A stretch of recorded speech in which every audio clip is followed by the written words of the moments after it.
Welcome to the first video for section 3.2.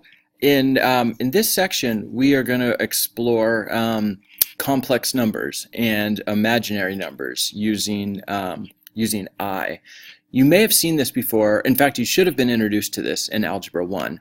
We're going to do a quick little review on what an imaginary number is, what I is, and then what a complex number is.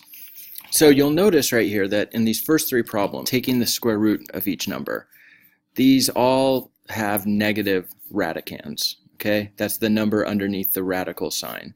Now, normally you would say that we can't do this. We can't simplify it because we can't take the square root of a negative number. However, we can use an imaginary number I that is equal to the square root of -1 to help us simplify these problems. So this imaginary number I represents the square root of -1. That's what I is equal to. And we're going to use this to help us simplify radicals that have a negative underneath the radical sign. So what you're going to be doing is when you're trying to simplify these, you're going to try to replace the square root of -1 with I, which helps us rewrite our numbers as complex numbers. So here we have an example. If we have the square root of a negative radicand, a negative number, all we simply do is pull that negative out and replace it with I outside of the radical and leave our positive number underneath the radical sign. So here's an example. If we had square root of -3 and we're trying to simplify that, we would simply take out the negative, replace it with I outside of the radical, and then our radicand becomes positive. Our negative number is now positive. So square root of -3 would be rewritten as I square root of 3. Okay?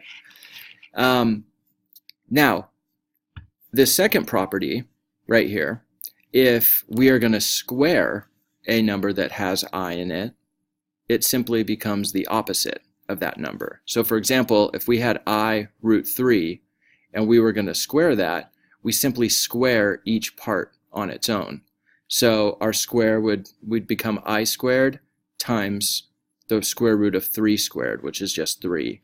I squared is equal to -1 because if we had, so I is equal to the square root of -1, if we went to square that, then the square and the radical just cancel out, and we're left with I squared equals -1. Okay? So I is equal to root -1, I squared is equal to -1. Those are the two properties you need to remember from this. So let's go back and look at our examples here and see how we would find the square root of these negative radicands. So for the first one, square root of -25. So what we would simply do here is we would split this up. We would take out the negative. So this is the same thing as root 25 times root -1. And we simplify our positive part. So square root of 25 is just 5, and we replace the square root of -1 with I. So root -25 becomes 5I. We're simply replacing the negative with I and then simplifying our positive radical like we normally would. Now here's an example of a non-perfect square that has a negative in the radical. So for this one, you're still going to do the same steps as far as taking out the negative and replacing it with I, but then you have to simplify your radical just like you learned in Algebra 1. So here, when we go through and simplify this radical, first thing we do is separate the positive and the negative part. We're going to replace the negative part with I. For our positive radical, 72, this is not a perfect square, but we look at the factors of 72 and we see that it does have a perfect square factor.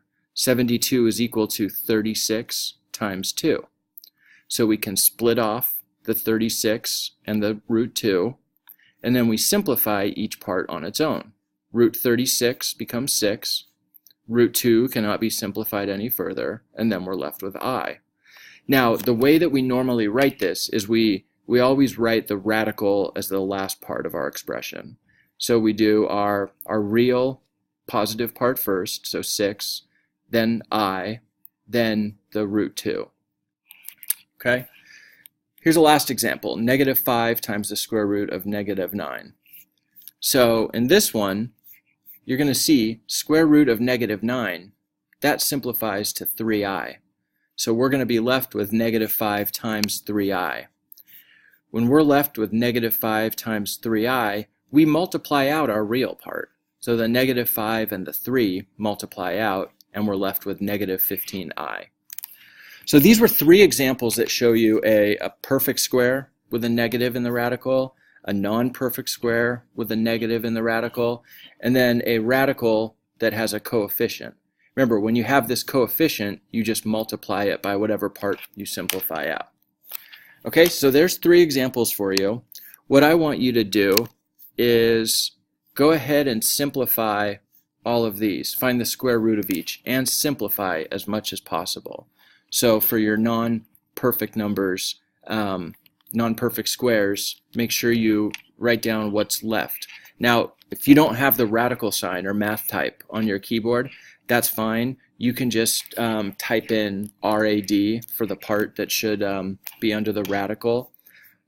So, for example, if your answer here was like 6i root 2, you could just do 6i and then RAD parentheses 2 to show me that it's radical 2. So you can go ahead and type in your answers that way if you don't have math type. If you do, use the root symbol. If not, just use RAD and then put the radicand in parentheses. So go ahead and type your answers now in the text box.